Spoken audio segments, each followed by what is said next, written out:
మన తండ్రి అయిన దేవునికి, మన రక్షకుడైన యేసుక్రీస్తు ప్రభువుకు, పరిశుద్ధాత్మ దేవునికి వందనాలు, స్తోత్రాలు చెల్లించుకుంటున్నాము.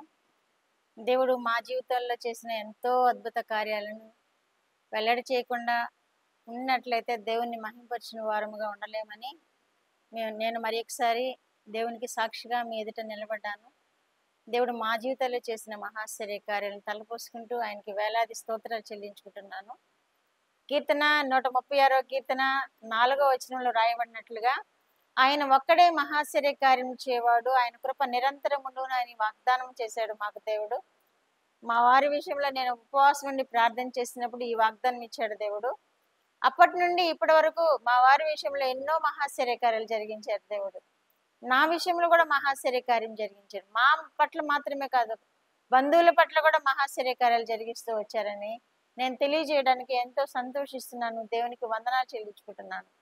ఈ మధ్య 10 రోజుల క్రితం మా అత్తయ్య గారు పడిపోయారు.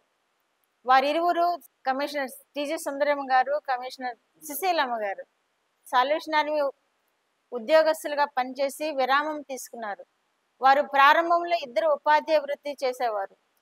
ఉపాధ్యాయ వృత్తి చేసి ఆ వృత్తి నుండి రాజీనామా చేసి దేవుని సేవ చేయాలని, రక్షణ సైన్యంలో ఉద్యోగం చేయాలని వారు దేవుని సేవకు సమర్పించుకుని దేవుని సేవకు వెళ్ళారు.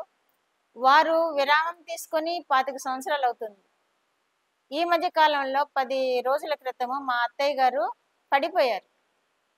మా అత్తయ్య గారు పడిపోవడం అంటే ఆవిడకి 89 సంవత్సరాలు, మా మామయ్య గారికి 91 సంవత్సరం. వారు ఇప్పటి వరకు ఎంత ఆరోగ్యంగా ఉన్నారు అంటే దేవుని కృప వలన ఎన్ని బలహీనతలు వచ్చినా కానీ ఎంతో ఆరోగ్యంగా ఉన్నారు. కానీ ఈ మధ్య కాలంలో 10 దినాల క్రితము ఆమె పడి కాలు విరిగింది. ఎక్కడ విరిగింది అంటే కాలు తుంటి భాగం దగ్గర తొడ ఎముక విరిగింది. ఇంకా పిల్లలు, బంధువులు అందరూ చాలా ఆందోళన పడుతూ ఆమెను హాస్పిటల్కి తీసుకెళ్ళినప్పుడు ఎక్స్రే తీసి కాలు విరిగింది, తప్పనిసరిగా ఆపరేషనే చేయాలి అని డాక్టర్ గారు చెప్పారు.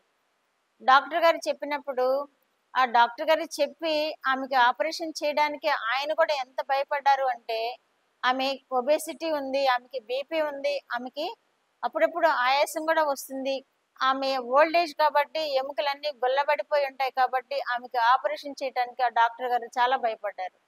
ఆయన కూడా మంచి పేరున్న డాక్టరే. అయినా కానీ ఆమెకు ఆపరేషన్ చేయడానికి భయపడి మీరు వేరే హాస్పిటల్కి తీసుకెళ్ళగలిగితే తీసుకెళ్ళండి అన్నారు. కానీ ఆమెని మూవ్ చేసే పరిస్థితి లేక ఆ హాస్పిటల్లోనే దేవుని మీద ఆధారపడి ఆ డాక్టర్ గారికే అప్పు చెప్పారు, ఆపరేషన్ చేయండి అని. ఆ డాక్టర్ గారు ఆపరేషన్ సిద్ధపడినప్పుడు మత్తిచ్చే డాక్టర్లు కూడా 2 డాక్టర్లు మా వల్ల కాదు, మేము చేయలేము ఈ పని అని మానేశారని తెలియజేశారు. ఇంకా దేవుని ప్రేరేపణ వలన 3వ వ్యక్తి మత్తు ఇవ్వడానికి డాక్టర్ గారు వచ్చారు, మత్తు ఇచ్చారు. ఆమె మత్తు ఇచ్చేటప్పుడు కూడా చనిపోవచ్చు అని డాక్టర్ గారు డౌట్ వ్యక్తపరిచారు. ఆమె ఆపరేషన్ థియేటర్ మీద బల్ల మీద పడుకునైనా ఆమె కార్డియాక్ అరెస్ట్ అవ్వచ్చు అని చెప్పారు. ఆమె ఆపరేషన్ చేసేటప్పుడైనా ఆమె ప్రాణం పోవచ్చు అన్నారు. ఆపరేషన్ అయిపోయిన తర్వాత అయినా ప్రాణం పోవచ్చు అన్నారు. ఆపరేషన్ అయిన 2 రోజుల వరకు మేమేమి చెప్పలేమని కూడా డాక్టర్స్ చెప్పారు.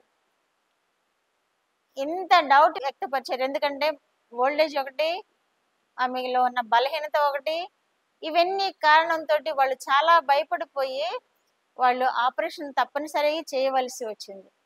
ఇంకా మేము, పిల్లలు, బంధువులు అందరూ కూడా దేవుని వైపు చూస్తూ ఉన్నాం. దేవా, మీరే కార్యం జరిగించండి, మీరే కార్యం జరిగించండి, మీ చిత్తము నెరవేర్చండి, మీరు ఆమెను కాపాడగలిగితే కాపాడుతారు ప్రభువా, కాపాడండి అని ప్రార్థన చేశాం. ఆమె పలకరించిన వారందరితోటి ఏమని చెప్పేవారంటే అందరికీ బాయ్ అని చెప్పేవారు.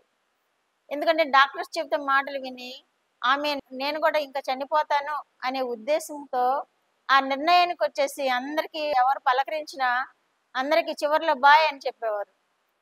అంటే ఇంకా వెళుతున్నాను నేను అని. అలా ఆమె కూడా అంత సందేహం వచ్చేసింది. మామయ్య గారికి కూడా నేను క్యాంప్కి వెళ్తున్నాను అని చెప్పారంట. అంటే నేను చచ్చిపోతున్నాను అని చెప్పలేక నేను క్యాంప్కి వెళ్తున్నాను అని చెప్పారంట. ఇన్ని విషయాలు ఆమె ఎదుర్కొని ఎంత అద్భుతం అంటే ఆయన పట్ల మహాశ్చర్య కార్యం దేవుడు జరిగించాడు. ఆపరేషన్ సక్సెస్ఫుల్గా జరిగించాడు. మత్తు కూడా సక్సెస్ఫుల్గా ఉంది. ఆపరేషన్ కూడా సక్సెస్ఫుల్ గా జరిగింది. ఆపరేషన్ అయిన అనంతరం కూడా ఆమె ఆరోగ్యం ఎంతగానో బాగుంది. అయితే ఆపరేషన్ చేసిన తర్వాత డ్రైన్ పెడతారు. అక్కడ వేస్ట్ వాటర్ గానీ, వేస్ట్ బ్లడ్ గానీ ఏమన్నా ఉంటే బయటకు వచ్చేయాలని ఒక డబ్బా, ప్లాస్టిక్ డబ్బా తగిలించి డ్రైన్ పెడతారు. అయితే ఈమె గారికి ఆ డ్రైన్ పెడితే 1, 2 రోజుల్లో కొంచెం కొంచెం బయటకు వస్తుంది. దాన్ని కూడా చూసుకుంటూ తీస్తారు. నర్సెస్ ఎంత వచ్చింది చూస్తారు, కౌంట్ చేసి డాక్టర్కి చెప్తారు. మా అత్తగారికైతే ఆ డ్రైన్ 2, 3 రోజులు కంటిన్యూస్ గా డబ్బా డబ్బా నిండిపోతూ వచ్చిందంట. అయితే బ్లడ్ కూడా బయటకు వచ్చేస్తుంది. ఆపరేషన్ టైంలో 2 ప్యాకెట్లు బయట నుండి తెప్పించండి, 2 ప్యాకెట్లు అవసరం అవుతాయి అన్నారు. 2 తెప్పించారు. అది అయిన తర్వాత ఈ నీరుతో పాటు బ్లడ్ కూడా బయటకు రావడం వలన మరి 2 ప్యాకెట్లు ఎక్కించాల్సి వచ్చింది. రెండో దినాన మేము ఐసీయూలో చూడడానికి వెళ్ళాము. ఆ రాత్రి ఆ విషయం తెలిసింది మాకు.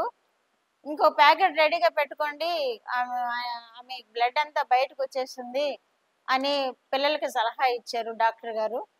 ఆమె హార్ట్ విషయంలో కూడా డాక్టర్ గారు చెక్ చేశారు, ఈ విధంగా ఎందుకు జరుగుతుంది అని. కానీ నాకే తెలియట్లేదు అలా ఎందుకు అని డాక్టర్ గారు అన్నట్టు తెలిసింది మాకు. అయితే మేము వెళ్ళాము, ఆ రోజు చూసాము, ఆ విషయం తెలుసుకున్నాము. ఇంకొక ప్యాకెట్ సంపాదించండి అని చెప్పినప్పుడు మేము విన్నాము, ఇంటికి వచ్చాము. ఆమెను గురించి బలంగా ప్రార్థన చేశాము. ఆ రాత్రి పూట ఎంత ప్రార్థన చేశామంటే, దేవుని వైపు చూస్తూ, దేవా ఈ సమస్యను మీరు సాల్వ్ చేయండి ప్రభువా అని, దేవా ఆమెను కరుణించండి ప్రభువా, ఈ డ్రైన్ ఆపండి ప్రభువా అని గట్టిగా ప్రార్థన చేశాను. నేనైతే ఎంతో ప్రార్థన చేశాను. దేవుని కృప ఏంటంటే ఆ తెల్లారి దగ్గర నుండి అది తగ్గుతూ వచ్చింది. ఆ రెండో రోజు మేము వెళ్ళాం హాస్పిటల్కి.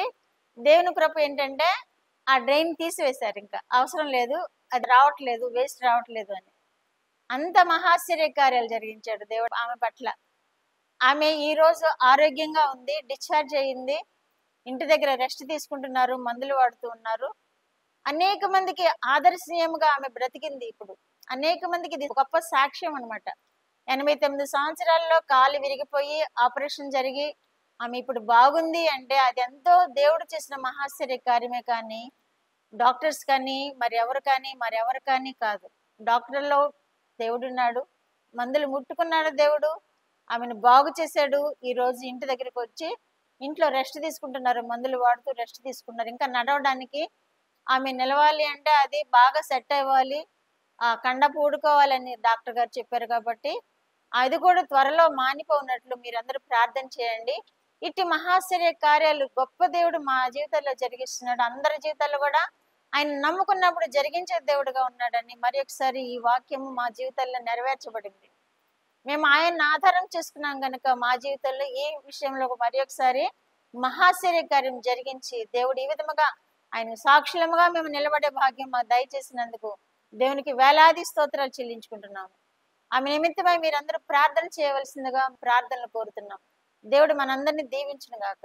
ఆమెను త్వరలో స్వస్థపడి దేవునికి సాక్షిగా ఉండును గాక. ఆమేన్.